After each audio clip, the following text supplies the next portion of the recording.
see. Whenever you're ready, on my mark. On three, two, one, pause. So let's start with the basics. What is a therapist and what do they do? So, a therapist is someone who has the education, the credentials, and the experience to be able to help people who are experiencing emotional or mental distress.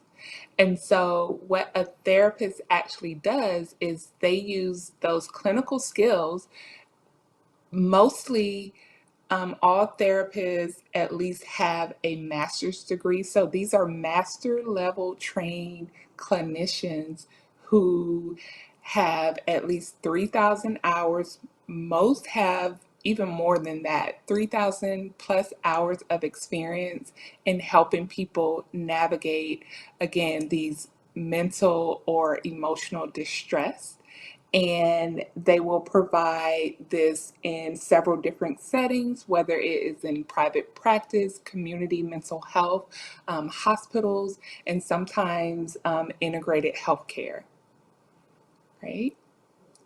But how do you know if you actually need a therapist? So, people who experience persistent and severe mental illness, right? We can look at them and we can tell that they may need additional help. But if that is not you, if you are not on that extreme spectrum of someone who is experiencing like a mental breakdown, you may not actually know if a therapist is appropriate for you or not. But if you feel like you are going through something, whether it is navigating grief, anxiety, depression, and you are starting to feel hopeless and don't necessarily have the tools yourself or have the support system to be able to help you through that, you probably need a therapist.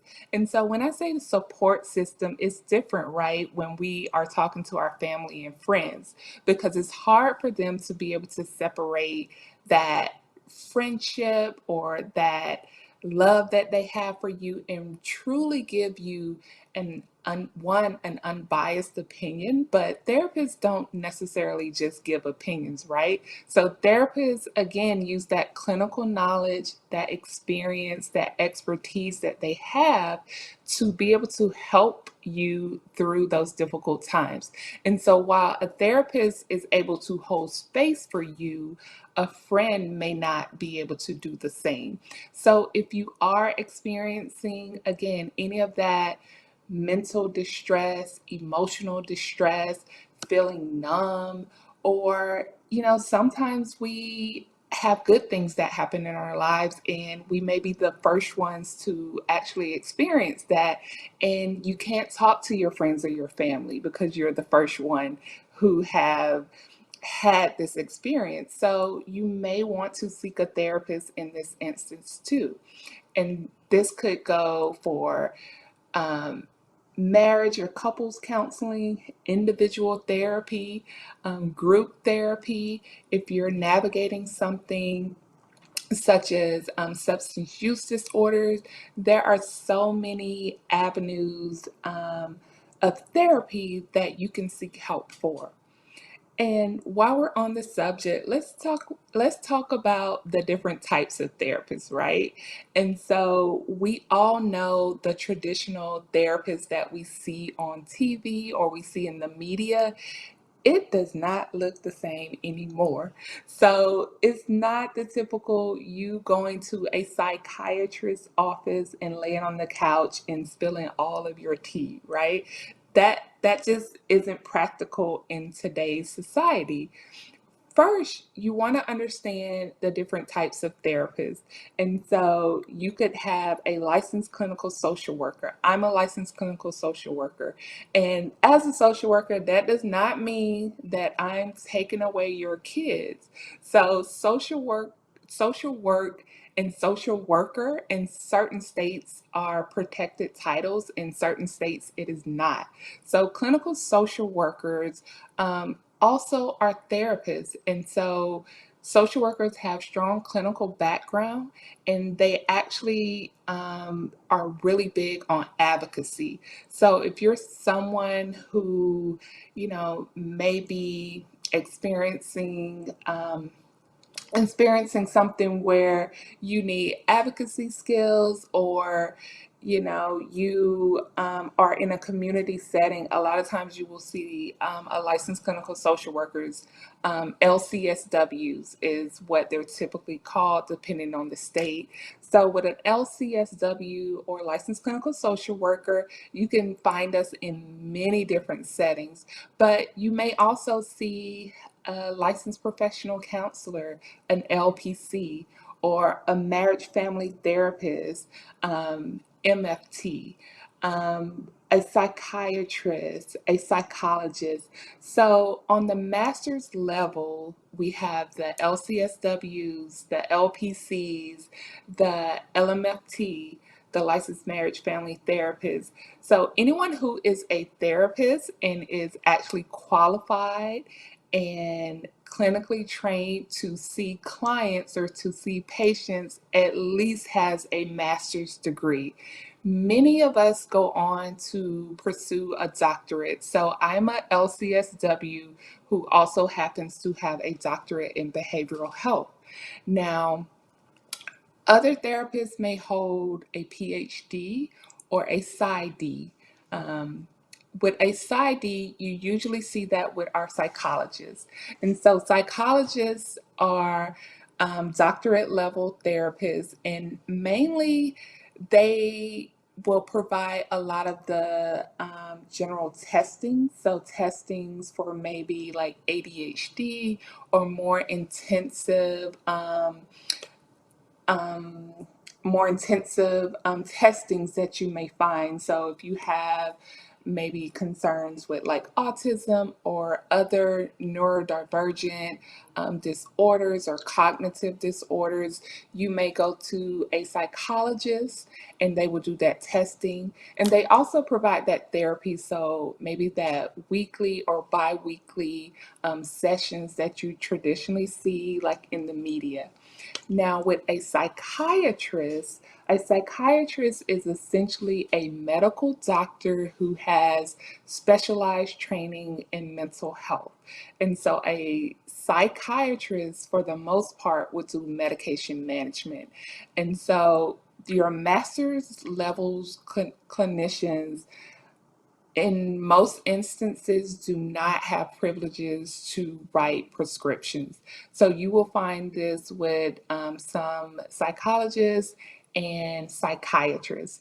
And so psychiatrists, they often do the medication management, like I said. So if you are someone who may need to start on antidepressants or anti-anxiety medications, that psychiatrist may be the one to prescribe that, or if you are prescribed from your primary care physician, that psychiatrist will do the medication management, making sure that the medication is the right dosage and finding the right combination for you. Now, some people are a little, let's keep it real, some people are a little snobbish when it comes to finding a therapist. They want a doctor and they automatically assume that they need to see a psychiatrist or a psychologist. But again, most of the therapists out here are master level clinicians. Many do have doctorate degrees, but you are able to get excellent therapy and care from your LCSWs, your LPCs, your LMFTs, your just array of master's levels clinicians. So you don't necessarily need a doctor, but if you can find a doctor and that is something that is important for you, you can absolutely search and find that. All of the therapists should be licensed by the state in which they are practicing in, and you want to make sure that that therapist is actually licensed and in good standing. You are able, this is public information. You're able to look this up on your state's website for the governing body of their profession.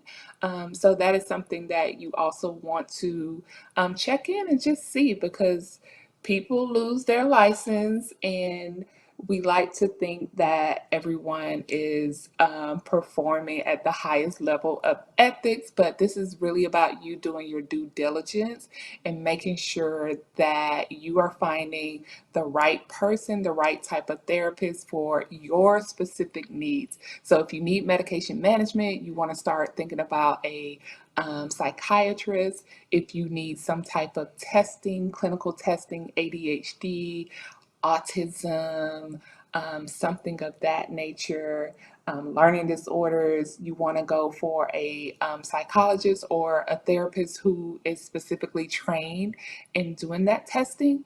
If you just need something like maybe couples counseling, individual counseling, family counseling, you can go for one of your master's level therapists, and they will be able to help you.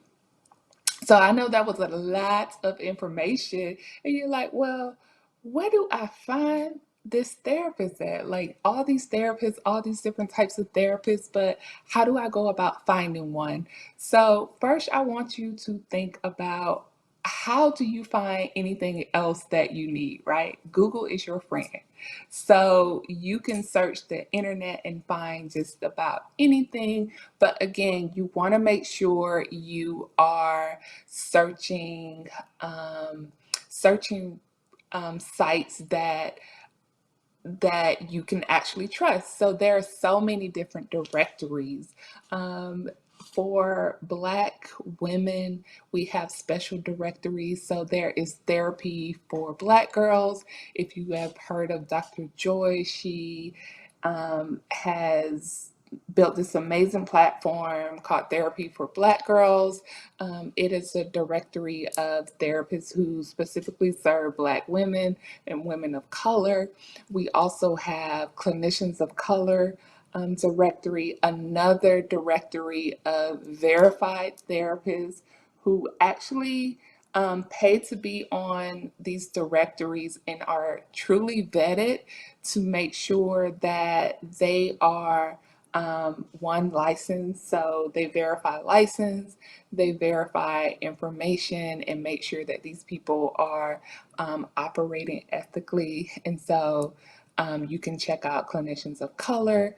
Taraji P. Henson has a wonderful directory that is specific for communities of color. She has initiatives for Black men, Black children, Black women. So it's called the Boris L. Henson Foundation, and it also has a directory attached to that. Um, if you have health insurance, search your health insurance website. So if you ever go to, you sign in, you're looking for a doctor, just like you would look for a doctor for anything else, you want to go to that directory and you can put in therapist, or you can put in licensed clinical social worker, or LCSW, or psychiatrist. And this is going to tell you someone who is specifically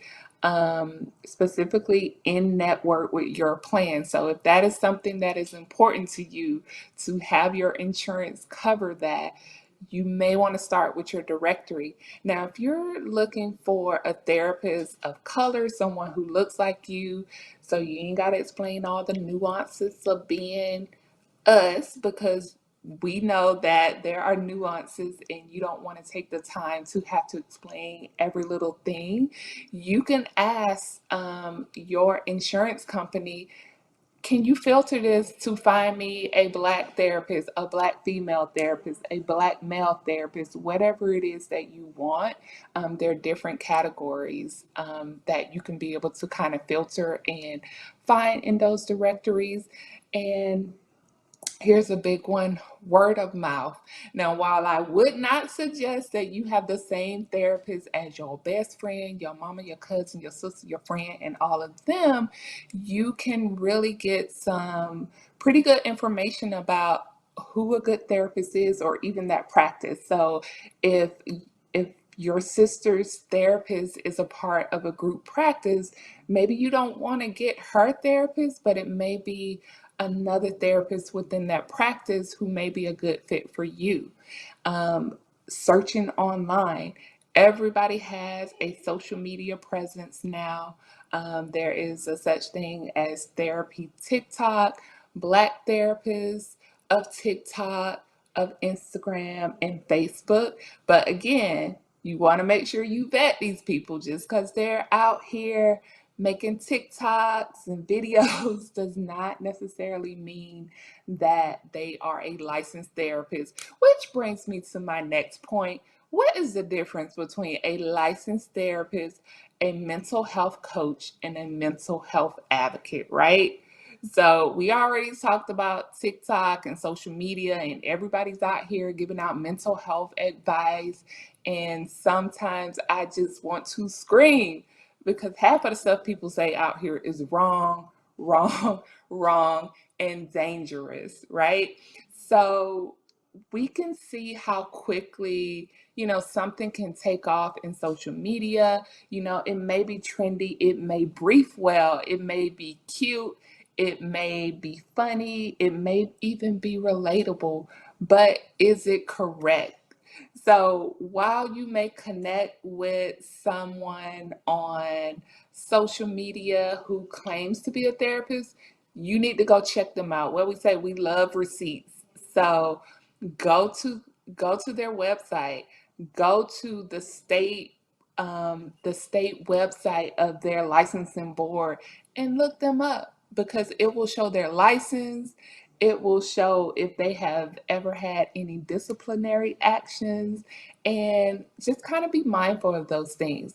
Now, we do know that people out here who claim to be a mental health coach, right?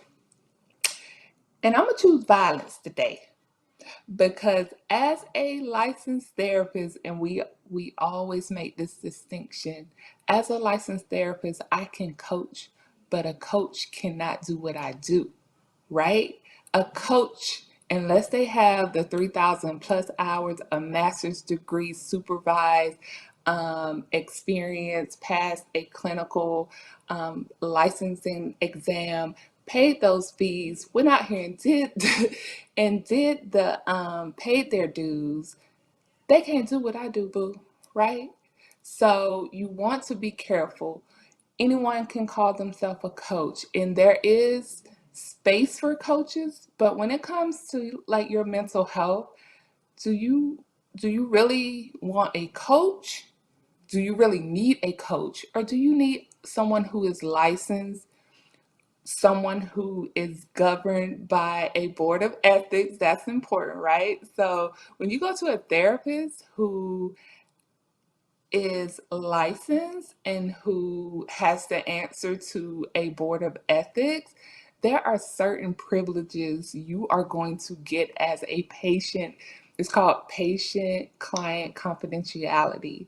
So while many therapists, all therapists are essentially mandated reporters, meaning that there are certain things that we do have to report. Other than that, we can't say anything to our spouse, our sister, our friend, your spouse, your sister, your friend, anybody unless we have your written permission. So even if you say it's okay to tell my sister that I come to therapy, no, boo, I cannot confirm or deny anything because that goes against our code of ethics. So you want to think about that. And as far as advocates, mental health advocates, I love that so many people, especially celebrities, are bringing awareness to mental health, but that does not give them, again, the qualifications to be able to treat you or to be able to provide therapy for you. So, again, there is space for advocates and coaches, but when it comes to your mental health and your mental well being, really think about it and think about, okay, do I want someone who is licensed, you know, or do I want someone who, maybe decided that this was something that they were passionate about, or Maybe it's all money grab because let's be real, there's a lot of money in mental health. At the moment, that's the new currency, it's the end thing, which I'm so grateful for that we are embracing therapy, but I don't want it to be a trend, right? So, licensed therapists, we are dedicated to this. We have put in the work and we want to make sure that you are getting the help that you need, right?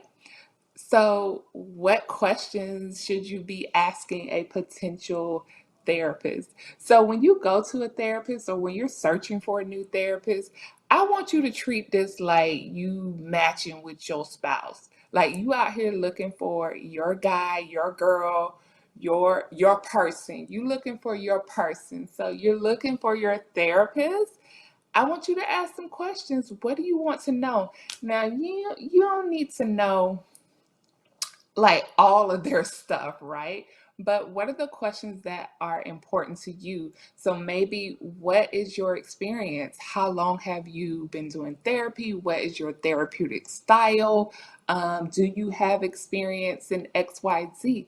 So if you are someone who have experienced trauma or you have like a very specific need, you want to ask this therapist, do they have experience and expertise in this field? So if you have let's say you have a BMW, you don't want to go to a mechanic who specializes in Mercedes Benz because they may not necessarily know how to fix your car. They may know about luxury cars, but they may not know about your specific car.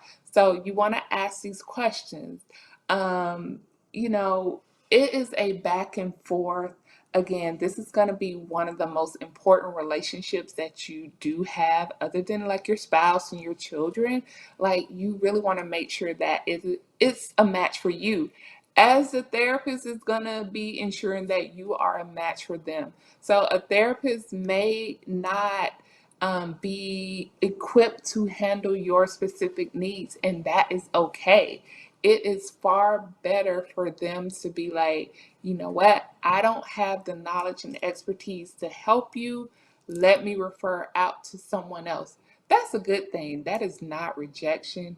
It may feel like it, but this is your journey. You want to make sure you have the person that is going to be right for you and the person that is going to help you, right? So ask some of those questions. If you don't know, sit down and think about it. Like, what are the things that are important to you? Like, is your therapist very responsive to messages if that is important to you? Do you like homework? Some people love homework and some therapists love to give it. And some people do not. They don't want to be bothered with that. So you might want to ask, like, what is their therapeutic style? And the big question, well, how much does therapy cost? Are you in network with my insurance? If you're not in network, do you have can you provide me with a super bill? So that kind of segues us into how much does therapy cost? That's a loaded question. How much does it cost? Now, this varies based on what state you're in, where you're living. Like if you're in New York, your therapy may cost way more than someone who is in South Carolina because a therapist for the most part is going to everything is based on cost of living, right? And so a therapist in New York, their cost of operating is going to be far greater than someone who is living in Clemson, South Carolina. Now, if you have insurance, it doesn't sometimes it doesn't matter unless you have a deductible.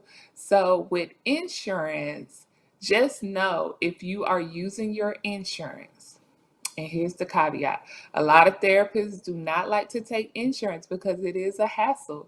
And with insurance, we have to diagnose you with something. So that means you must have something that is diagnosable and we have to submit that to insurance. Once we submit that to insurance for them to be able to pay for it, that becomes a part of your medical record. Some people don't want that, whether it's you just don't want people in your business, you have a specific job and you're afraid that that information may potentially get out because it is in your medical record. These are things that you should be considering and that a therapist should let you know. So if you do have insurance, and most times you may have like a copay, which may be $10, $20, $40, whatever your copay is, that is what you would be responsible for. If you have a deductible, you may have to pay the total cost of that therapy session up until you have met that deductible. Now, if you don't have insurance, there are other ways in which you may qualify for therapy. And so you may have to go the community health, mental health route, meaning you may have to go to um, like a public place that provides community mental health. Those places are typically understaffed and it can take a long time to kind of get in. The caseloads are really high, so therapists are like typically stressed out because they have so many people on their caseload. So it is not an ideal situation for most people if you can afford therapy. But if you don't and you need help, it is a way you can get help. There are also many organizations. I mentioned Taraji P. Henson. She has a foundation where they provide free mental health sessions for people. There's the Loveland Foundation. Black Men Heal. There's so many different organizations that may be able to provide some free therapy sessions for you. If you work, your organization, your employer may have an EAP, meaning employer assistant program, meaning they may provide a certain amount of free therapy sessions for you, meaning you don't have to come out of your pocket. If you have a particular therapist that you want to work with, you can ask them if they have a sliding scale. So, a lot of therapists, even though their fee may be $200 an hour, yes, I said $200 an hour, even though it may be $200 an hour, they may be able to give you a price based on your income. But let's let's have a honest discussion now. Can you afford therapy, or do you think you can't afford therapy? Like, therapy is something that you should be considering in your budget because it is that important if you are serious about like your mental health journey and if you need that help. So if you went to a regular doctor and the doctor told you you needed surgery for X, Y, and Z and it cost $200, would you not figure out how to get that $200? Now, I understand everybody does not have like $200 lying around. But again, you can research, you can find organizations to help. And if you can budget, if you have a health spending account where they set aside pre-tax money on a card, therapists typically take those cards, and that's not money out of your pocket. Um, Again, you can ask for that sliding scale. Maybe they will give you sessions for $60. Some people do pro bono work, but again, ethically, you want to really think about, okay, if this is something that's important for me, can I fit it in within my budget? Can I afford to pay something? And, leave those sessions because therapists typically have a set number of kind of sliding scale or free sessions that they do as our give back. And so you want to leave those for people who really need them, or if you ever really need those like in the future, like you want to, we want to put out good karma. So just put it in your budget. You don't have to go to therapy every single week.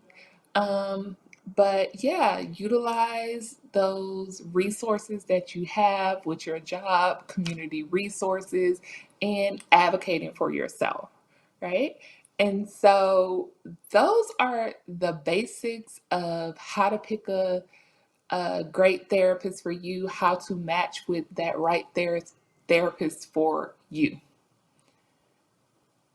Okay. All right.